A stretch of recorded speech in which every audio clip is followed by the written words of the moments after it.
Good morning. সকাল সকাল উঠে রেডি হয়ে পড়লাম জলপাইগুড়ি যাওয়ার জন্য।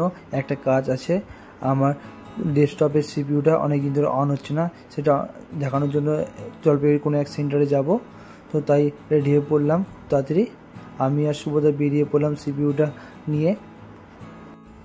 বাইকের চাকায় হাওয়া কম থাকায় হাওয়া ভরিয়ে নিলাম। খুব রোদ ছিল সেই দিন, পুজোর প্যান্ডেল শুরু হয়ে গেছে নবদূতের। তারপর আমরা বেরিয়ে পড়লাম। অনেকদিন পর জলপাইগুড়ি যাচ্ছি। রাস্তায় যেতে যেতে ভালোই লাগছিল, কিন্তু রোদটা খুব বেশি ছিল। তারপর আমরা এসইউ কলেজ চলে আসলাম। রাস্তায় খুব ভিড় ছিল। জলপাইগুড়ি ভুক্কর রেস্টুরেন্টের পাশে যে কম্পিউটার ওয়াল আছে, সেখানেই আমি আমার ডেস্কটপটা দেখাবো। দাদা মেশিনটা খুলে চেক করছিল কী কী প্রবলেম আছে। আমরা দোকানে আর কী কী আছে সব জিনিস দেখে নিলাম। অনেক জিনিস ছিল। তারপর দাদা দেখলো কী প্রবলেম আছে। ক্যাবিনেট প্রবলেম থাকায় আর নতুন ক্যাবিনেট লাগিয়ে দিল। ক্যাবিনেটের যে সুইচগুলো আছে ওগুলো অন হচ্ছিল না, তাই প্রবলেম ছিল, ঠিক করে দিল। তারপর আমরা বেরিয়ে পড়লাম।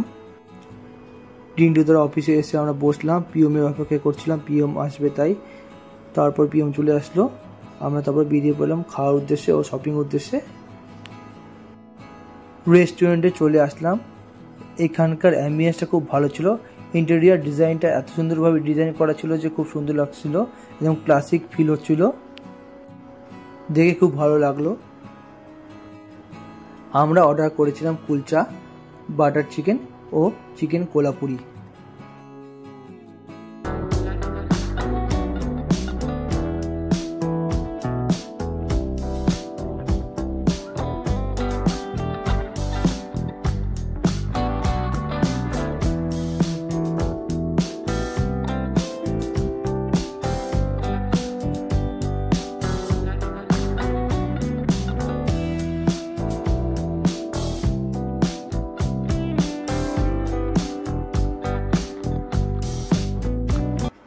খাওয়া দাওয়া হয়ে গেল। আমরা পার্কিং থেকে বাইক নিয়ে বেরিয়ে পড়লাম শপিংয়ের উদ্দেশ্যে।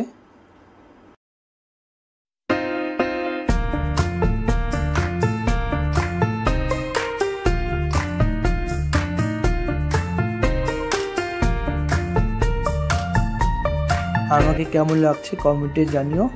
এরপর আমরা বাড়ি পথে রওনা দিলাম। ভিডিওটা ভালো লাগলে লাইক শেয়ার সাবস্ক্রাইব। টাটা।